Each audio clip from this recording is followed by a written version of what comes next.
Yeah, Shalom. This is me giving my commentary on people having ad hominem attacks against the Israelites, especially our own people, saying how this is reactionary, how we're belligerent, and how this could lead to us being in a militia.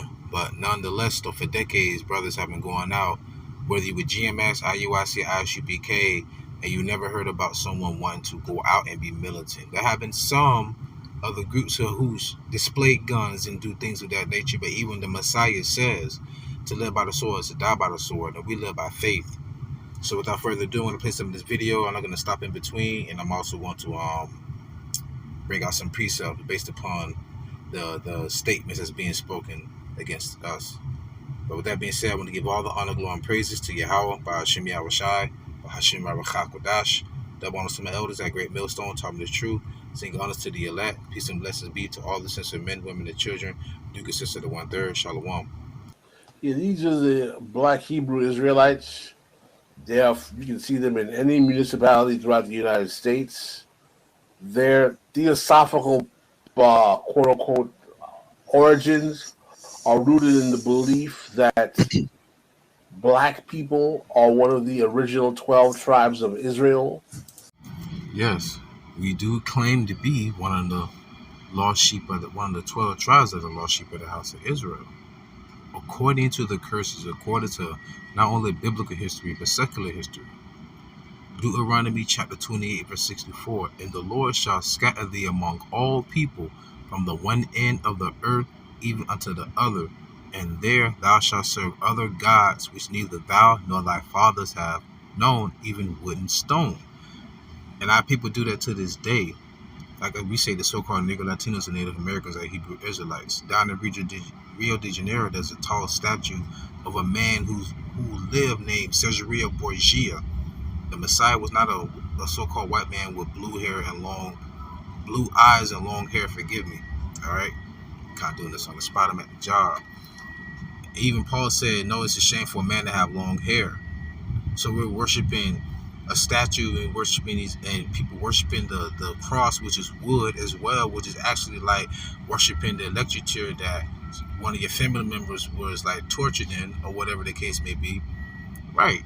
So our people are those same people, and we've been scattered all over the world via the transatlantic slave trade. Just go to Google, type in transatlantic slave trade map, and you will see arrows in all directions. Can't make that up. Now here goes the kicker. Verse 68, and the Lord shall bring thee into Egypt again with ships, by the way whereof I spake unto thee, thou shalt see it no more again, and there you shall be sold unto your enemies for bondmen and bondwomen, and no man shall buy you. I mean, though this sound redundant, it's the truth. Never in the history have the Israelites gone back into physical Egypt, yeah, and it was sold again. We came out of Egypt through the Gulf of Suez, right? And the Lord parted the sea, and he swallowed up Pharaoh's army. We never went back into captivity Egypt again. The word Egypt in the Hebrew is pronounced Matazarium, and it means double straits, S-T-R-A-I-T, which is a path of difficulty, because we was in hardcore bondage. So what did the Lord mean by that? He would have bring us into Babylon the Great, which is America, again on ships known as Egypt.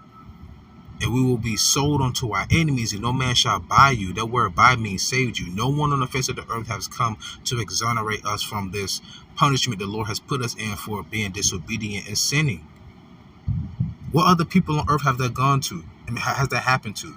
Because the people, the small hats today, the 1948ers, the Zionists today, they rule the world. So how is it that we're not the same people when the Lord said he shall save us? Not by some baffler declaration.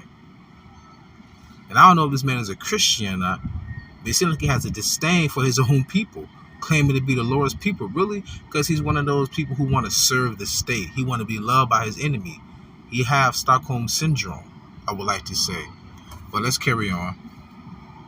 And that the quote unquote allegation of modern people who are call themselves Jews are not real Jews. I don't like any of this crap.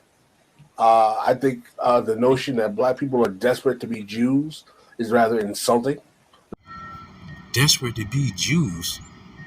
If anything, what's funny to me is that there's no other race on the face of the earth where they have an international law where you can't say who we claim we are. But because we claim to be the people of the Bible, the children of Israel, with proof, it's bull crap to you. You don't like it. It makes you feel uneasy when you get surround your masterdom. That's really what it is. Because even the Lord said, think about it, it's called the lost sheep of the house of Israel. Who's more lost in the world than we are? Here it is, you think you have all the answer. You sound like you're so educated. You still calling yourself a freaking color out of Crayola crayon box. Show me the word black on a map and I'll put the Bible down. Exactly. This is Jeremiah chapter 17 verse 4. And thou even thyself shalt discontinue from thine heritage that I gave thee, and I will cause thee to serve thine enemies in the land which thou knowest not. For ye have kindled a fire in mine anger which shall burn forever. Our people want to be everything else in the world but who they are, Israelites. Understand that. And then when we come to the realization that people got a problem with it, like we crazy.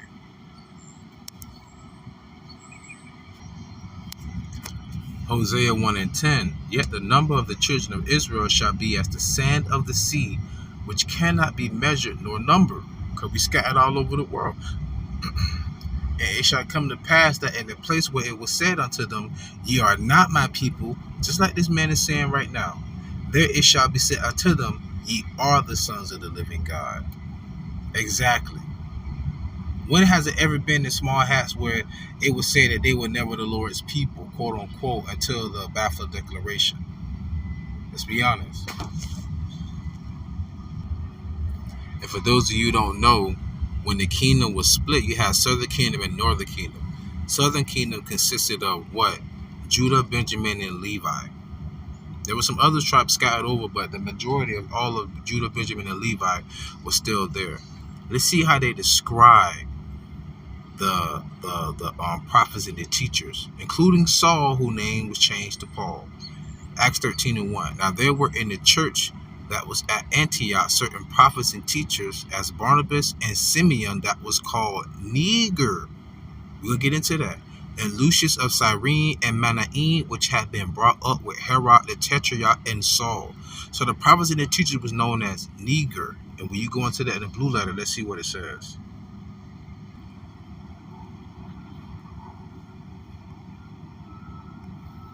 Strong's G 3526. Doesn't want to play it. Niger, which means black, or in other words, dark skin, of origin, of Latin origin, right? So who's being eager, and what are these allegations? Come on, man, you just a hater of your own people. Not that there's anything wrong with being a Jew, but why is it so? I'm not into concepts of chosen people. I think that's kind of I don't know, reactionary to say that. He goes on to say that he doesn't deal with the chosen concept of mind frame. But what did Peter say in Acts the 5th chapter? We ought to obey God rather than man. So you don't have any authority, because the Lord said he chosen, right? Isaiah 44 and 1. Yet now, hear, O Jacob, my servant, and Israel, whom I have chosen. Thus saith the Lord that made thee, and formed thee from the womb, which will help thee. Fear not, O Jacob, my servant, and thou Jeshurun, whom I have chosen. Key word again, chosen. And you wasn't chosen to be a disciple or a prophet or an apostle anyhow. And guess what? Even his only begotten son was chosen, and he has chosen as well. Hearken. St. John chapter 15 verse 14. Ye are my friends if you do whatsoever I command you. Henceforth I call you not servants, for the servant knoweth not what his Lord doeth, but I have called you friends, for all things that I have heard of my Father I have made known unto you. Evidently it hasn't been made known unto you, sir. Why is that? Verse 16. Ye have not chosen me, but I have chosen you, and ordained you, that ye should go forth and bring forth fruit, and that your fruit should remain, And whatsoever ye shall ask of the Father in my name, he may give it you. And the Heavenly Father's name is Yahawah, and his only begotten Son's name is YAHAWASHI. So you're just in your feelings right now. And at the end of the day, no one's looking for you, Mr. Chocolate Humpty Dumpty. You can cater to your friends and make them feel good. The heathens as your friend, but like the scripture says, no hand join the hand, the wicked shall not go unpunished. I mean, every nation starts out the same way as an unwanted pregnancy. But I've seen these guys get very, very belligerent in the way that they engage with people on the street, with their kind of racial chauvinistic narratives of biblical history, and I don't think it's cool at all. And right, like, it's all fun and games until somebody forms a militia. Right, like, it's all fun and games until somebody forms a militia. Somebody forms a militia. Somebody forms a militia. Somebody forms a militia. Correct.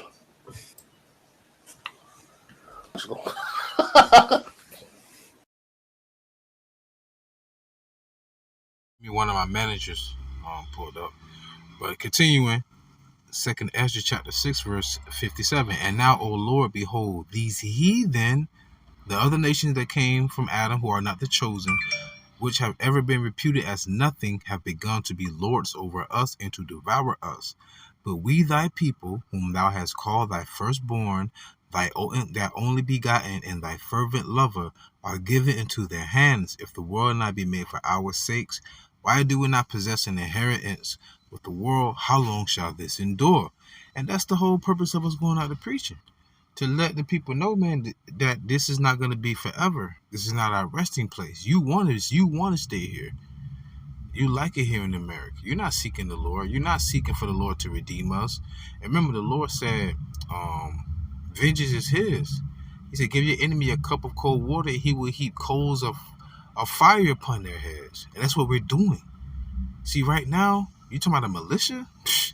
Your blessing is the sword. Your weaponry, Esau, so-called weapon, your weaponry, your guns, your grenades, your military, that's your blessing. Your sword and the fatness of the earth. But the Lord's going to turn us into hunters on his accord. The Lord said we shall do the Edom according to his jealousy. All right? According to his anger. So this is Jeremiah 16 and 16. And we'll close out. Behold, I will send for many fishers, saith the Lord, and they shall fish them. Like the Lord told, who was it, Matthew and Andrew? He said, listen, I'm going to make you fishers of men. And afterward I send for many hunters, and they shall hunt them from every mountain, meaning country, and from every hill and out of the holes of the rocks. So we're telling you a future prophecy that's to come. You don't like it? So be it. Though hand join the hand, the wicked shall not go unpunished. I want to give all the honor, glory, and praise to Yahawah by Hashem Yahawashi, by Hashem QADASH, the bonus to the elders at Great Millstone who rule well, seeking honor to the elect, peace and blessings to the 1/3, and to the confusion of faces in the four corners of the earth. Shalom.